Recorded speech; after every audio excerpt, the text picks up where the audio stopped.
आप सभी लोगों का मैं अयोध्या से श्री योगी प्रमोद जी महाराज स्वागत करता हूं और आप सभी लोगों को मैं सादर प्रणाम भी करता हूं। आप लोगों को मैं रोज़ नित्य आवश्यक काम होने के उपरांत भी मैं आपको नित्य शिव महापुराण जी का एक अध्याय का पाठ रोज मैं सुनाता हूँ। आप लोगों से इतनी निवेदन है कि जब आप पाठ सुना करिए तो आप उस वीडियो को लाइक अवश्य किया करिए। शिव महापुराण जी का पाठ रोज सुनने से आपके बहुत से पापों का नाश होगा, आपके भाग्योदय होगा, आपके घर में सुख शांति की प्राप्ति होगी, आपके घर में पॉजिटिव एनर्जी आएगी और आपके घर में अगर कोई वास्तु दोष होगा तो बहुत हद तक वो नियंत्रित हो जाएगा, कंट्रोल में आ जाएगा। यह शिव महापुराण जी के पाठों का महत्व है। यदि आप कोई कामना लेकर इस पाठ को रोज सुनेंगे तो बहुत बड़ी बात नहीं कहता हूँ, वो कामना आपका साल भर के अंदर अवश्य पूर्ण हो जाएगा। आज मैं शिव महापुराण जी की कथा के क्रम में आज मैं आपको विद्येश्वर संहिता का आज मैं 11वां अध्याय सुनाने जा रहा हूँ। इस अध्याय का नाम है श्रीलिंग स्थापन, पूजा विधि और ओंकार जप विधान। इसमें ऋषियों ने सूत जी से प्रश्न किया था कि हे सूत जी, किस स्थान पर, किस समय और किस प्रकार से शिवलिंगों की स्थापना करनी चाहिए और उन लिंगों के कौन कौन से लक्षण होने चाहिए जिनकी स्थापना की जा सके और फिर उसकी पूजा का विधान क्या होना चाहिए, इसका भी वर्णन करें जिससे हम लोगों को शिवलिंग की स्थापना और पूजा विधि से हम लोग अवगत हो जाए। तब सूत जी ने इसका उत्तर दिया कि हे ऋषियों, शुभ प्रश्नों का उत्तर बहुत ही ध्यानपूर्वक सुनिएगा।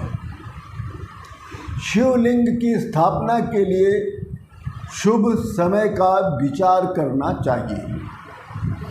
आप सभी लोग, अधिकतर लोग शिवलिंग की स्थापना करते हैं। कृपया इस अध्याय को अवश्य ध्यानपूर्वक सुनिए। शिवलिंगों की स्थापना के लिए शुभ समय का विचार करना चाहिए। शुभ और अनुकूल काल में किसी पुण्य तीर्थ में अथवा जलाशय के तट पर जहाँ नित्य पूजा की व्यवस्था हो, ऐसे ही स्थान पर शिवलिंग की प्रतिष्ठा करनी चाहिए। यदि उसका अगर घर में स्थापित कर रहे हैं तो उसका आकार छोटा होना चाहिए।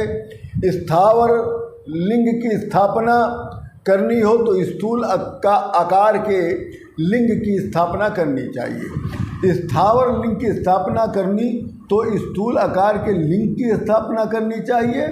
लिंग किसी सुंदर सिंहासन पर श्री शिवलिंग की प्रतिष्ठा करनी चाहिए। शिवलिंग के रखने का सिंहासन कैसा होना चाहिए?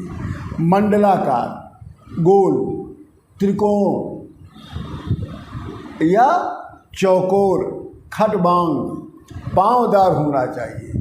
ऐसा सिंहासन जो गोल भी हो या त्रिकोण हो या चौकोर हो और वो पांवदार होना चाहिए, मतलब उस सिंहासन के नीचे पाए लगे हों। जैसा आपको स्थापित करने में अच्छा लगे, सुंदर लगे, वैसा ही मंगलदायक होता है। सर्वप्रथम मिट्टी, पत्थर अथवा लोहादि धातुओं से लिंग का निर्माण करें। जिस धातु से लिंग का निर्माण हो उसी धातु से सिंहासन का भी निर्माण करना चाहिए। मतलब जिस धातु का शिवलिंग हो उसी धातु का सिंहासन होना चाहिए। स्थावर लिंग की यही विशेषता है। चरलिंग में लिंग और पीठ दोनों मिले होने चाहिए। चरलिंग स्थापित करने वाले कर्ता को 12 अंगुल, उसके 12 अंगुल का शिवलिंग होना चाहिए, उसे सबसे उत्तम कहा गया। चरलिंग जो भी स्थापित कर रहा है उसके हाथ की अंगुल से ही नापा जाएगा 12 अंगुल। 12 अंगुल का ही शिवलिंग होना चाहिए। यदि 12 अंगुल से कम होता है तो भी फल अच्छा है, मगर उससे कम है उसमें, परंतु 12 से कम होने पे कोई दोष नहीं है। यदि कोई भी शिव भक्त शिवलिंग का मंदिर बनवाना चाहता हो तो सर्वप्रथम उस स्थान को श्रेष्ठ पंडितों द्वारा उस भूमि को पवित्र कराना चाहिए। फिर श्रेष्ठ शिल्पकार के द्वारा शास्त्रानुसार एक देवालय बनवाए जिसमें देवगणों की मूर्तियां भी स्थापित करें। उस देवालय के भीतर अति सुंदरता के सामानों से भी सुसज्जित करें और उसमें नवरत्न से भी भूषित करें। शिवलिंग के मंदिर में किन किन की मूर्ति होना आवश्यक है?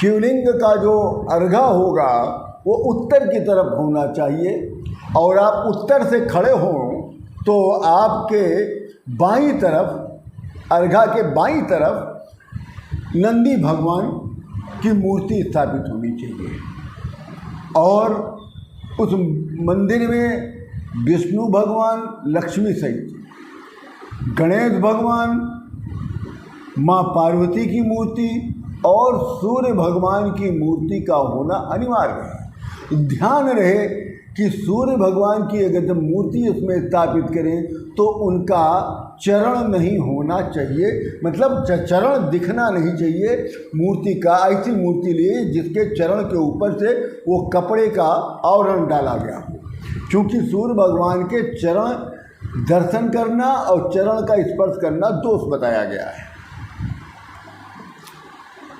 और उस मंदिर में, उस शिवालय में जो आप बनवाने जा रहे हैं उसमें 2 मुख्य द्वार होने चाहिए, एक पूरब की तरफ, दूसरा पश्चिम की तरफ।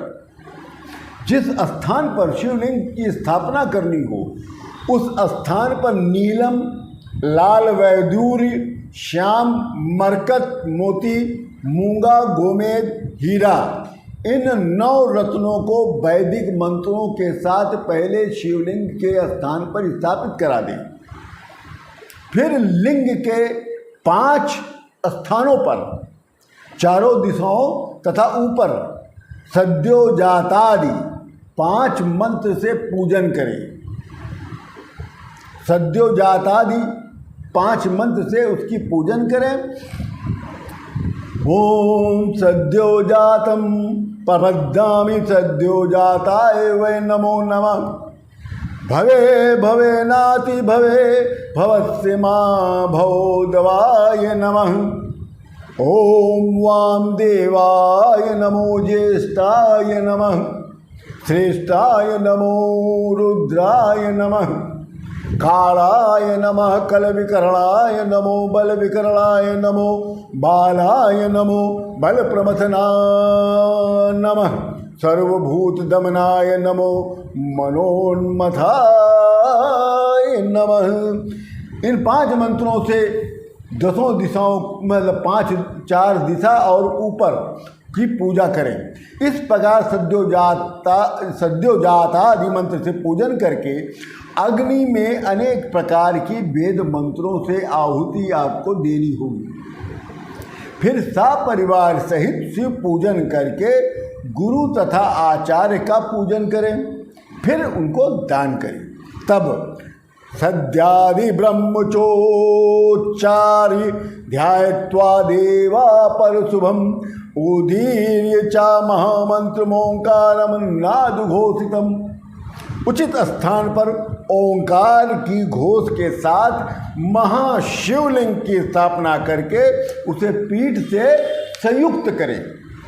इसी प्रकार वहाँ पर परम अति सुंदर मूर्ति की भी स्थापना करनी चाहिए, क्योंकि विद्वानों ने कहा है यथा देवी मुमामंगे हित्वा तिष्ठति शंकरः तथा लिंगम इदम घृत्वा तिष्ठति संततम। लिंग में पीठ अर्थात जलहरी शक्ति स्वरूप माँ साक्षात जगदम्बा है, और लिंग ज्ञान स्वरूप भगवान सदाशिव जी हैं। जिस प्रकार सदाशिव पार्वती देवी को गोद में बिठाकर स्थिर रहते हैं, ठीक उसी प्रकार लिंग भी पीठ जलहरी को पकड़ के स्थिर रहता है। इसी प्रकार शिवालय की स्थापना के उपरांत विधि विधान से पूजन करना चाहिए, जिससे शिव पद की प्राप्ति हो सके।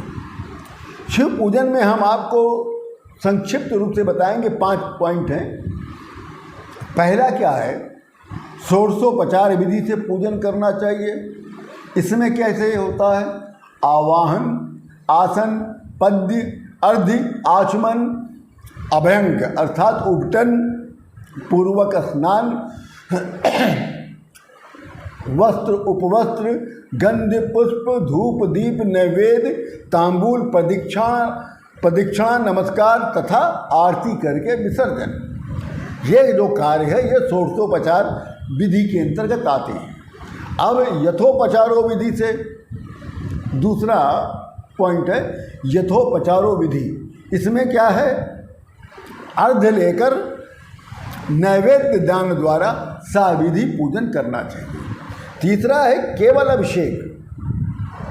इसमें क्या है, नैवेद्य, नमस्कार और तर्पण, इन 3 के द्वारा पूजन किया जाता है। चौथा क्या है, मनुष्य स्थापित लिंग में, ऋषि स्थापित लिंग में, देव स्थापित लिंग में या स्वयंभू ज्योतिर्लिंग में तथा अपूर्व लिंग में उपचार पूर्वक या जिस किसी भी प्रकार से पूजन आरती तथा आदि परिक्रमा करता है उसको भी शिव पद की प्राप्ति हो जाती है।